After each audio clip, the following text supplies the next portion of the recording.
we really wanted to understand why people cook.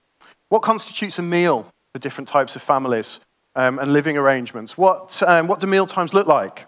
Who's there? Who's cooking? What do they cook? We want to understand how their appliances can actually help them cook for the family. And because it's a kitchen, and a family kitchen or a shared kitchen, we had this kind of sense that it's not about efficiency. That actually you can only, there's something that preparing a meal is as much about love and an expression of something other than let's get calories into the children as quickly as possible.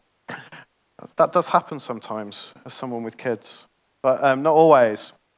So we got them to keep a diary study. We recruited a cohort of people. We asked them to keep a diary study for a month. We got them to record every meal that they ate at home. We asked them to record who was there, what they ate. We got them to photograph the ingredients beforehand, line them all up and photograph them. And then we got them to photograph the meals that they produced at the end as well. Now that's really important because there's a whole world of difference between sticking a shop-bought quiche in the oven and lovingly making the pastry by hand.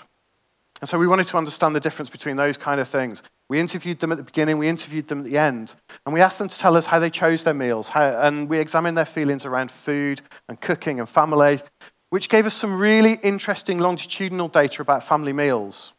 And that's really interesting and useful if you're going to design a range of kitchen appliances. We also recruited another group of people, and these guys had kind of drawn the short straw, because then we invited ourselves around to their houses for dinner. What we wanted to do is we wanted to understand how they use their appliances, how they use their kitchen. And so we went on a mealtime visit, and we made notes of every single thing that they did and the timings for all of them. So if we continue kind of diving deep into this, we basically resurrected the time and motion study. Time and motion studies were really popular at the turn of the 20th century amongst factory owners, scientific management. And basically what it involves is splitting an activity into a number of work elements and then recording how long each work element takes and the position of people as they do those things. So we adapted this technique to the home kitchen. We basically visit them, we watch them cook a meal, we record everything that they do in detail, we capture every movement they make using a combination of notes and photographs, and then we analyze those out to produce trails like this one. So anybody who's ever done any eye tracking or seen any eye tracking will be familiar with this. This is a little bit like a gaze trail, but it's actually how people moved around the kitchen. And the little points are every time they did something at the place where they arrived. Now, everybody's kitchen obviously has a slightly different layout, so we have to adjust for that. But because we know where the appliances are and what they're standing at, we can then build a model and analyze it programmatically. We can answer questions like, how long do people spend at the hob? How many times does somebody visit the cooker? We can quantify the cooking process. And obviously, from having a detailed record of the meals that they prepare, we can sit down and analyze those too. So broadly speaking, we notice that there are 4 different types of meals. You've got the weeknight supper.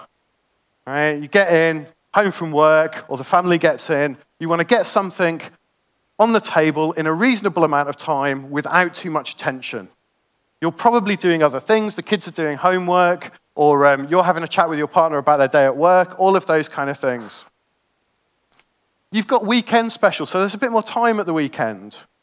Whereas weeknight suppers, it is quite a transactional process, actually. You're concerned about nutrition. You're concerned about preparing things that people like, but you want to kind of get it done in a reasonable amount of time and time box that activity. At the weekend, there's a little bit more time. There's a little bit more time to express yourself, to express your feelings for your family through the food that you prepare. And then there are 2 kinds of kind of special meals. Some people, when they're entertaining, they want to spend loads of time with their guests. So they kind of cheat. They kind of make sure that they produce something that's impressive, but doesn't actually take that much time to do. And then at the top, you've got the special occasion, where actually it is slaving over a stove for hours to produce, you know, the pièce de résistance, the perfect meal for someone that you really care about. So alongside all of this in the home, we went into professional kitchens and we interviewed Michelin-starred chefs, and we kept time and motion studies in commercial kitchens. Now, I don't know whether you've ever been into a Michelin-starred kitchen, but it's amazing. The check comes in from the waiter or waitress and the chef calls out the order. 1 chicken, 1 beef, 2 risotto. And everybody goes, yes, chef, and kind of goes off to what they're about to do. Then every station keeps them informed of progress. 2 minutes on the beef. It's amazing. It's like a well-oiled machine. And what you notice from the time and motion studies is that people move a lot less. They'll stand at their station. All their things are around them. They're all within reach. And so most of the chefs, most of the people doing the cooking, are kind of 1 or 2 steps from where they need to get everything that they need. And the only journey they take then is from their station to the pass. The people who move most in a professional kitchen are the kitchen porters or the washer-uppers. They're the people who kind of grab all the stuff that's dirty, get it washed up, and then return it to the stations. And the head chef, well, they just stand at the pass, calling out orders, checking things as they come in, building the final dishes, adding a little swish of this, and putting things on the plate with some tweezers, and all of that kind of stuff. So we start working with all of this data and analysis about meals and how people cook and how a professional kitchen works and what kind of techniques that professional kitchens are using that home cooks might be using in a couple of years' time. Because if you're designing kitchen appliances, then you're always working like 3-5 years ahead, you know? And you know what it reminds me of? Mickey Mouse in Fantasia.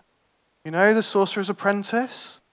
Dum, dum, da-da-da-dum, da-dum, da-dum, da-da-da. I couldn't get that out of my head.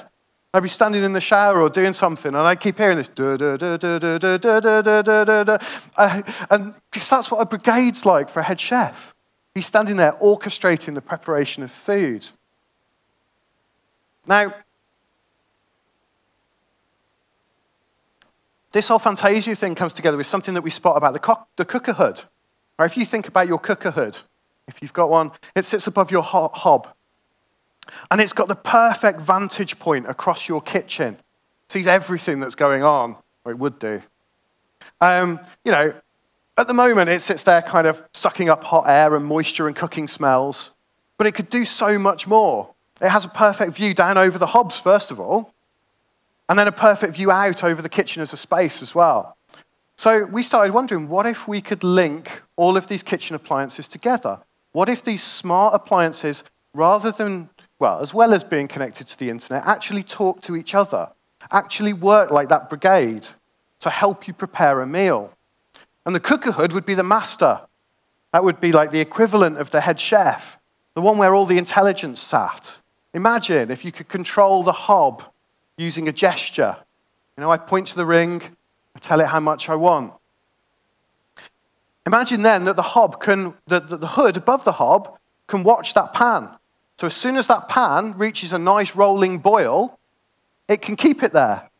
It can communicate with the hob underneath to turn it up, turn it down a little bit, and keep it at a rolling boil.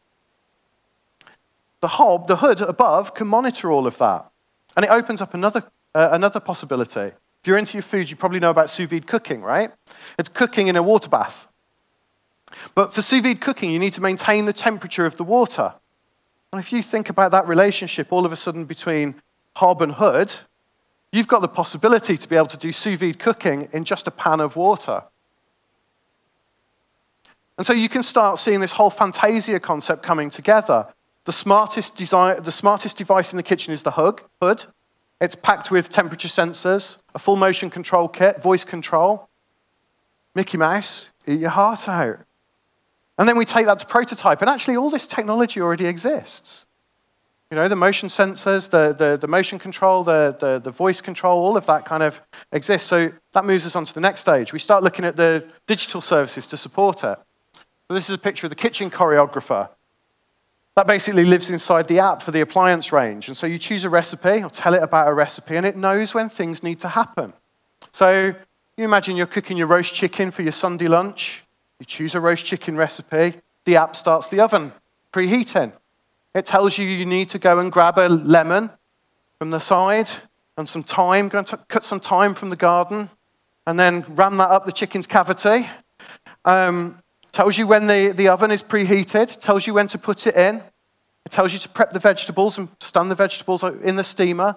Tells you to peel the spuds and put them in the water on the hob. But then it can work out when the hob needs to start to parboil your roast potatoes. It can work out when your vegetables need to start cooking to steam. So then the choreographer turns on the hob to parboil the potatoes, turns the hob off when they're parboiled, sends you a message out in the garden on your phone to come in and roll them in some goose fat, get them in the oven for some roast potatoes. Basically, that choreographer can orchestrate that whole cooking experience, including the human element. And of course, you can control individual appliances from your tablet or your mobile. You can hook them up to Google Home or Amazon Echo. That's basically, they're kind of entry-level features now for smart appliances. Remote control and integration with those kind of devices. And obviously, it can also message you on your phone to tell you if you need to come and do something or when things happen.